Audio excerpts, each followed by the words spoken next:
Hello guys, good morning. This is Amir Khan here in front of you. Today I will teach the most important topic of class 11th and the topic is empirical formula and molecular formula.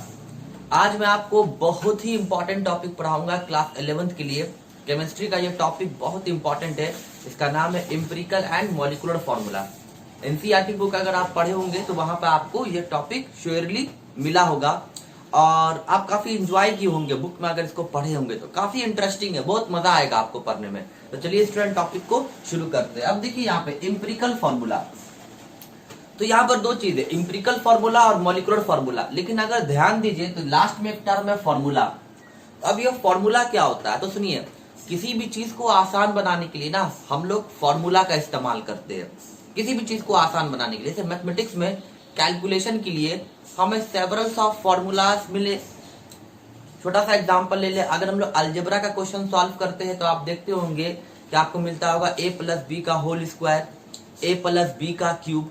तो कोई भी number अगर a plus b के square में रहता है तो उसको कैलकुलेट करने में कितना इजी हो जाता है। या कोई भी नंबर a प्लस बी का क्यूब होता है या माइनस में होता है, माइनस क्यूब होता है, तो कितना इजी हो जाता है हम लोग को कैलकुलेट करना, है ना।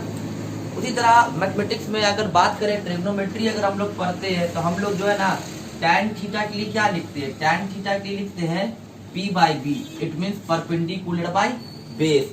तो कितना इजी हो जाता है। अगर tan थीटा निकालना होता है तो किसी भी राइट एंगल ट्राइंगल में परपेंडिकुलर पता होता है, उसको बेस से डिवाइड देते हैं तो थीटा का वैल्यू क्या होता है, निकल जाता है। या इस तरीके से थीटा का वैल्यू दिया रहता है, p अगर दिया रहता है तो b निकाल लेते, तीन में से कोई दो भी चीज दिया रहता है तो तीसरा निकाल लेते हैं। तो कितना इजी हो जाता है। तो फॉर्मूला हमें चीजों को इजी बनाता है। जैसे tan theta p by b formula है, कैलकुलेट कर लिए चीजों को।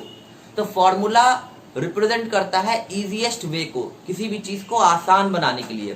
तो फॉर्मूला का मतलब तो हमें समझ में आ गया। चलिए, और हाँ एक बात और, फॉर्मूला किसी भी चीज का कोई एक होना चाहिए। अब जैसे सोडियम क्लोराइड, तो पता चल गया कि भाई NaCl सोडियम क्लोराइड का फॉर्मूला है।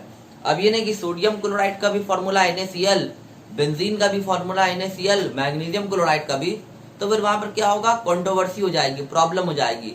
लेकिन कभी कभी केमिस्ट्री में दो कंपाउंड का एक फॉर्मूला होता है। जैसे ग्लूकोज का भी फॉर्मूला C6H12O6, फ्रुक्टोज का भी फॉर्मूला C6H12O6। तो फिर वहां पे दो कंपाउंड का एक फॉर्मूला है, इसको हम लोग कहते हैं आइसोमर। ठीक है, same molecular formula but different structure. लेकिन वहां पे फार्मूला तो एक है लेकिन स्ट्रक्चर अलग है। तो जो ग्लूकोज का स्ट्रक्चर होगा वो फ्रुक्टोज से बिल्कुल अलग है। तो ये सब अलग अलग चीजें हैं। फिलहाल मैं आपको ये बताना चाहता हूं कि फॉर्मूला किसी भी चीज को सिंपलेस्ट वे में हम लोगों को समझा देता है। ओके, तो अब देखिए स्टूडेंट, यहाँ पर दो फॉर्मूला है, एक एम्पिरिकल फॉर्मूला, एक है मॉलिकुलर फॉर्मूला। तो एम्पिरिकल फॉर्मूला समझाने से पहले मैं आपको बताना चाहता हूं मॉलिकुलर फॉर्मूला के बारे में। देखिए मॉलिकुलर फॉर्मूला क्या होता है, तो मैं आपको बताना चाहता हूं कि molecular formula are those formula which represent exact number of atom in a molecule. एक बार फिर सुनेंगे, molecular formula are those formula which represent exact number of atom in a molecule. Molecular formula हम उस फॉर्मूला को कहते हैं जो एग्जैक्ट नंबर ऑफ एटम को बताता है किसी भी मॉलिक्यूल में। Molecular formula represent exact number of atom in a molecule. जैसे एक मॉलिक्यूल के अंदर एग्जैक्ट नंबर ऑफ एटम को कौन बताएगा, मॉलिकुलर फॉर्मूला। जैसे अगर ग्लूकोज की बात करें तो ग्लूकोज का फॉर्मूला क्या है, C6H12O6। अब देखिए स्टूडेंट, ये ग्लूकोज का मॉलिकुलर फॉर्मूला है। क्यों? क्योंकि ये बताता है कि एक मॉलिक्यूल में 6 कार्बन है, 12 हाइड्रोजन है और 6 ऑक्सीजन है। सबको समझ में आ गया। अगर मैं बात करता हूं फॉर एग्जांपल बेंजीन की C6H6 की, तो ये बताता है कि एक मॉलिक्यूल ऑफ बेंजीन में 6 कार्बन है और 6 हाइड्रोजन है। तो molecular formula exact number of atom को बताएगा किसी भी मॉलिक्यूल के अंदर। क्लियर हो गया? तो ये तो हो गया मॉलिकुलर फॉर्मूला। लेकिन अब स्टूडेंट, अब ये एम्पिरिकल फॉर्मूला क्या होता है? अब ये एम्पिरिकल फॉर्मूला क्या है? तो देखिए बहुत इजी है एम्पिरिकल फॉर्मूला।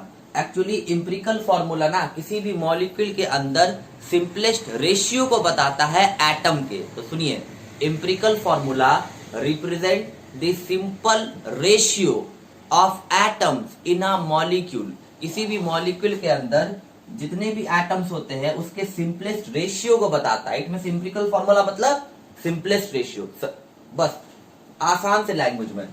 अब जैसे ग्लूकोज का एम्पिरिकल फॉर्मूला क्या होगा, तो देखो तो ग्लूकोज को क्या लिखते हैं, ग्लूकोज को C6H6 लिखते हैं। अब देखिए ना, इस 6 से ये 6 कटेगा कितने बार में, एक बार में, तो इसका एम्पिरिकल फॉर्मूला क्या हो जाएगा, CH नहीं होगा।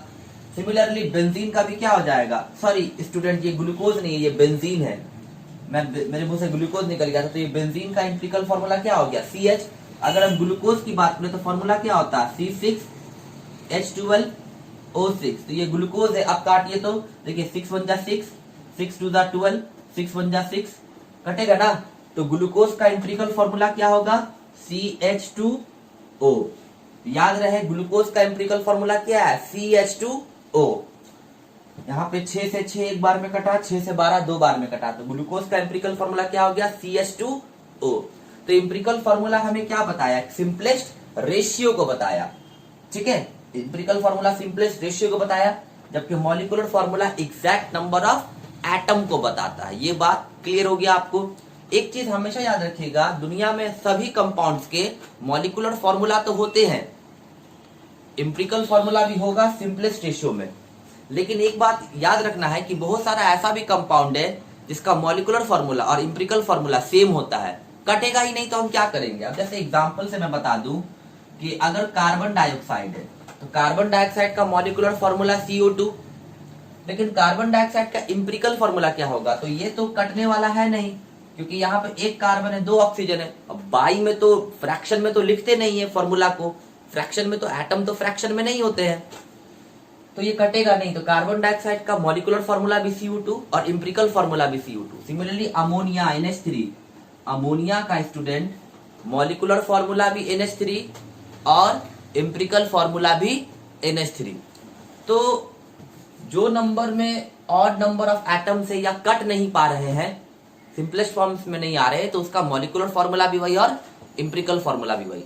आई होप आप सारी बात समझ गए होंगे। Molecular formula exact number of atom को बताता है, जबकि एम्पिरिकल फॉर्मूला सिंपलेस्ट रेशियोज को बताता है। टॉपिक कैसा लगा जरूर बताइएगा। चैनल पर नए हैं तो लाइक करके सब्सक्राइब कीजिएगा। और चूंकि अभी लॉकडाउन चल रहा है, तो अगर आपके पास बुक नहीं है केमिस्ट्री NCERT क्लास 11th की, तो आप इंटरनेट पे जा करके ई बुक डाउनलोड कीजिए। आपको महात्मा गांधी शिक्षण संस्थान के भी पेज पे आपको बहुत सारा लिंक मिलेगा। फेसबुक पेज पे जा करके आप देख सकते हैं, आपको बुक का लिंक मिलेगा ई बुक का, तो आप वहां से भी डाउनलोड कर सकते हैं। या नहीं तो सबसे अच्छा रहेगा कि आप गूगल पे जाए, class 11th NCERT chemistry type करके PDF लिखिए, तो आपको डाउनलोड हो जाएगा। केमिस्ट्री के 2 पार्ट है 11th में, पार्ट 1 और पार्ट 2। ओके, तो इस टॉपिक को नोट कीजिए। Thank you so much. जय हिंद।